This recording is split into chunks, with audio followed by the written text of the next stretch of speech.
नमस्कार दोस्तों, आपके अपने चैनल पूजा वार्ष्णेय हिंदी कहानियों में आपका स्वागत है। आज मैं आपको दुर्गा सप्तशती का चौथा अध्याय सुनाने जा रही हूँ। आज के इस अध्याय में इंद्रादि देवताओं द्वारा देवी की स्तुति की गई है। दुर्गा सप्तशती के तीसरे अध्याय में देवी ने दुरात्मा महिषासुर दैत्य का अंत किया। महर्षि मेधा बोले, देवी ने जब पराक्रमी दुरात्मा महिषासुर को उसकी संपूर्ण सेना सहित मार गिराया, तब इंद्रादि समस्त देवता अपने सिर तथा शरीर को झुकाकर भगवती की स्तुति इस प्रकार करने लगे, जिस देवी ने अपनी शक्ति से यह जगत व्याप्त किया है और जो संपूर्ण देवताओं तथा महर्षियों की पूजनीय है। उस अंबिका को हम भक्तिपूर्वक नमस्कार करते हैं। वह हम सबका कल्याण करे। जिस अतुल प्रभाव और बल का वर्णन भगवान विष्णु, शंकर और ब्रह्मा जी भी नहीं कर सके, वही चंडिका देवी इस संपूर्ण जगत का पालन करे और अशुभ भय का नाश करे। पुण्यात्माओं के घरों में तुम स्वयं लक्ष्मी रूप हो और पापियों के घरों में तुम अलक्ष्मी रूप हो, तथा सत्कुल में उत्पन्न होने वालों के लिए तुम लज्जा रूप होकर उनके घरों में निवास करती हो। हम दुर्गा भगवती को नमस्कार करते हैं। हे देवी, इस विश्व का पालन करो। हे दुर्गा देवी, हम तुम्हारे अचिंत्य रूप का किस प्रकार वर्णन करें। असुरों का नाश करने वाले भारी पराक्रम तथा समस्त देवताओं और दैत्यों के विषय में जो तुम्हारे पवित्र चरित्र है, उनका हम किस प्रकार वर्णन करें। हे दुर्गा देवी, त्रिगुणात्मिका होने पर भी तुम संपूर्ण जगत की उत्पत्ति का कारण हो। हे दुर्गा देवी, भगवान विष्णु, शंकर आदि किसी भी देवता ने तुम्हारा पार नहीं पाया। तुम सबकी आश्रय हो। यह संपूर्ण जगत तुम्हारा ही अंश रूप है, क्योंकि तुम सबकी आदिभूत प्रकृति हो। हे देवी दुर्गा, तुम्हारे जिस नाम के उच्चारण से संपूर्ण यज्ञों में सब देवता तृप्ति लाभ करते हैं, वह स्वाहा तुम ही हो। इसके अतिरिक्त तुम पितरों की तृप्ति का कारण हो, इसलिए सब आपको स्वधा कहते हैं। हे देवी, वह विद्या जो मोक्ष को देने वाली है, जो अचिंत्य महाज्ञान स्वरूपा है, तत्वों के सार को वश में करने वाले, संपूर्ण दोषों को दूर करने वाले, मोक्ष की इच्छा वाले मुनिजन जिसका अभ्यास करते हैं, वह तुम ही हो। तुम वाणी रूप हो और दोष रहित ऋग तथा यजुर्वेदों की एवं उद्गीत और सुंदर पदों के पाठ वाले सामवेद की आश्रय रूप हो। तुम भगवती हो। इस विश्व की उत्पत्ति एवं पालन के लिए तुम वार्ता के रूप में प्रकट हुई हो और तुम संपूर्ण संसार की पीड़ा हरने वाली हो। हे देवी, जिससे सारे शास्त्रों को जाना जाता है, वह मेधा शक्ति तुम ही हो और दुर्गम भवसागर से पार करने वाली नौका भी तुम ही हो। लक्ष्मी रूप में विष्णु भगवान के हृदय में निवास करने वाली और भगवान महादेव द्वारा सम्मानित गौरी देवी तुम ही हो। मंद मुस्कान वाले, निर्मल पूर्ण चंद्र बिंब के समान और उत्तम सुवर्ण की मनोहर कांति से कमनीय तुम्हारे मुख को देखकर भी महिषासुर क्रोध में भर गया। यह बड़े आश्चर्य की बात है। और हे देवी, तुम्हारा यही मुख जब क्रोध से भर गया तो उद्यकाल के चंद्रमा की भांति लाल हो गया और तनी हुई भौहों के कारण विकराल रूप हो गया। उसे देखकर भी महिषासुर के शीघ्र प्राण नहीं निकल गए। यह उससे भी बड़े आश्चर्य की बात है। आपके कुपित मुख के दर्शन करके भला कौन जीवित रह सकता है। हे देवी, तुम हमारे कल्याण के लिए प्रसन्न हो। आपके प्रसन्न होने से इस जगत का अभ्युदय होता है और जब आप क्रुद्ध हो जाती है तो कितने ही कुलों का सर्वनाश हो जाता है। यह हमने अभी अभी जाना है कि जब तुमने महिषासुर की बहुत बड़ी सेना को देखते देखते मार दिया है। हे देवी, सदा अभ्युदय प्रताप देने वाली तुम जिस पर प्रसन्न हो जाती हो वही देश में सम्मानित होते हैं। उनके धन यश की वृद्धि होती है।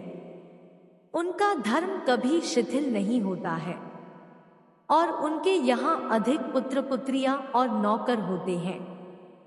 हे देवी, तुम्हारी कृपा से ही धर्मात्मा पुरुष प्रतिदिन श्रद्धापूर्वक यज्ञ करता है और धर्मानुकूल आचरण करता है और उसके प्रभाव से स्वर्गलोक में जाता है, क्योंकि तुम तीनों लोकों में मनवांछित फल देने वाली हो। हे मां दुर्गे, तुम स्मरण करने पर संपूर्ण जीवों के भय नष्ट कर देती हो और स्थिर चित्त वालों के द्वारा चिंतन करने पर उन्हें और अत्यंत मंगल देती हो। हे दारिद्र दुख नाशिनी दुर्गा देवी, तुम्हारे सिवा दूसरा कौन है? तुम्हारा चित्त सदा दूसरों के उपकार में लगा रहता है। हे देवी, तुम शत्रुओं को इसलिए मारती हो कि उनके मारने से दूसरों को सुख मिलता है। वह चाहे नरक में जाने के लिए चिरकाल तक पाप करते रहे हो, किंतु तुम्हारे साथ युद्ध करके सीधे स्वर्ग को जाएं। इसीलिए तुम उनका वध करती हो, इसमें भी शत्रुओं का भला ही करती हो। हे देवी, क्या तुम दृष्टिपात मात्र से समस्त असुरों को भस्म नहीं कर सकती? अवश्य ही कर सकती हो, किंतु तुम्हारा शत्रुओं को शस्त्रों के द्वारा मारना इसलिए है कि शस्त्रों के द्वारा मरकर वे सीधे स्वर्ग को जावे। इस तरह से हे देवी, उन शत्रुओं के प्रति भी तुम्हारा विचार उत्तम है। हे देवी, तुम्हारे उग्र खड्ग की चमक से और त्रिशूल की नोक की कांति की किरणों से असुरों की आंखें फूट नहीं गई। उसका कारण यह था कि वे किरणों से शोभायमान तुम्हारे चंद्रमा के समान आनंद प्रदान करने वाले सुंदर मुख को देख रहे थे।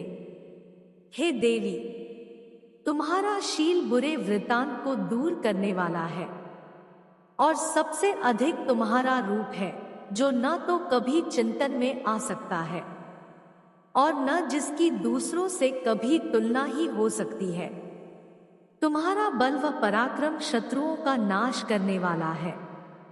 इस तरह तुमने शत्रुओं पर भी दया प्रकट की है। हे देवी, तुम्हारे बल की किसके साथ बराबरी की जा सकती है? तथा शत्रुओं को भय देने वाला इतना सुंदर रूप भी और किसका है? हृदय में कृपा और युद्ध में निष्ठुरता, ये दोनों बातें तीनों लोकों में केवल तुम्ही में देखने में आई है।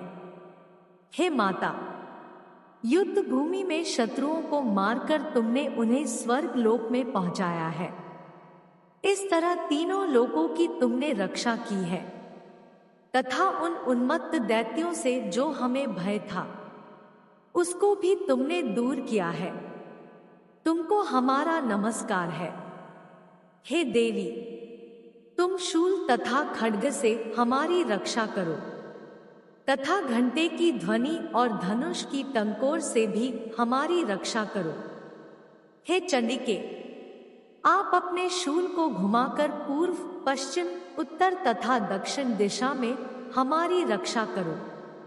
तीनों लोकों में जो तुम्हारे सौम्य रूप है तथा घोर रूप है, उनसे हमारी रक्षा करो तथा इस पृथ्वी की रक्षा करो। ए अंबिके, आपके करपल्वों में जो खड्ग, शूल और गदा आदि शस्त्र शोभा पा रहे हैं, उनसे हमारी रक्षा करो।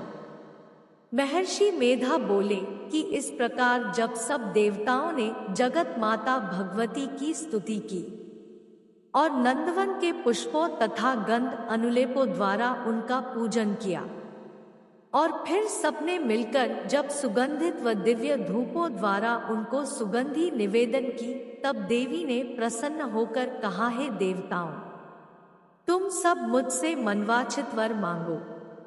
देवता बोले, हे भगवती, तुमने हमारा संपूर्ण कार्य कर दिया। अब हमारे लिए कुछ भी मांगना बाकी नहीं रहा, क्योंकि तुमने हमारे शत्रु महिषासुर को मार डाला है। हे महेश्वरी, तुम इस पर भी यदि हमें कोई वर देना चाहती हो तो बस इतना वर दो कि जब जब हम आपका स्मरण करें तब तब आप हमारी विपत्तियों को हरण करने के लिए हमें दर्शन दिया करो। ए अंबिके, जो कोई भी तुम्हारी स्तुति करे तुम उनको वित्त, समृद्धि और वैभव देने के साथ ही उनके धन और स्त्री आदि संपत्ति बढ़ावे और सदा हम पर प्रसन्न रहे। महर्षि मेधा बोले, हे राजन, देवताओं ने जब जगत के लिए तथा अपने लिए इस प्रकार विनती की तो देवी ने तथास्तु कहा, और यह कहकर देवी अंतर्धान हो गई। हे भू, जिस प्रकार तीनों लोकों का हित चाहने वाली यह भगवती देवताओं के शरीर से उत्पन्न हुई थी, वह सारा वृतांत मैंने तुझसे कह दिया है। दोस्तों, इसके पश्चात दुष्ट असुरों तथा शुंभ निशुंभ का वध करने और सब लोगों की रक्षा करने के लिए जिस प्रकार गौरी देवी के शरीर से उत्पन्न हुई थी, वह सारा वृतांत हम आपको 5वें अध्याय में सुनाएंगे। दोस्तों, अगर आप आगे भी दुर्गा सप्तशती के पाठ सुनना चाहते हैं तो इस कहानी को लाइक करें और चैनल पर नए हो तो चैनल को सब्सक्राइब करें। धन्यवाद।